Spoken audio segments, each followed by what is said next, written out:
మనం ఇప్పుడు బెజ్జంగి మండలం గాగిలాపురం గ్రామంలో ఉన్నాం. మొన్న కురిసిన భారీ వర్షాలకు చాలామంది రైతులకు పంట నష్టం జరిగింది. అదేవిధంగా గాగిలాపూర్ గ్రామంలోని రాజీవ్ రహదారి ప్రక్కనే ఒక 3 ఎకరాలు కౌలుకు తీసి పంట వేయడం జరిగింది.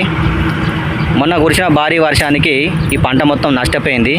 ఇప్పుడు ఆ రైతును అడిగి మనం విషయం తెలుసుకుందాం. మేము లేని వాళ్ళము కౌలుకు పట్టుకొని చేసుకుంటున్నాం. మేము బాగా పేదరికం, ఏదో బతుకుతామని చేసుకుంటే మొన్న వర్షం పడి వరదకు ఇట్లా చేను ఖరాబ్ అయింది.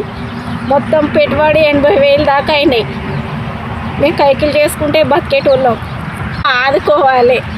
మేము ఇట్లా చెడిపోతున్నందుకు మాకేమన్నా సహకరించుర్రి. ఇక ఇంతకంటే ఎక్కువ మేము ఏం చెప్పలేము. ఇక మా బాధ చూసి మీరు వచ్చి మమ్మల్ని చూసుకొని పోండి.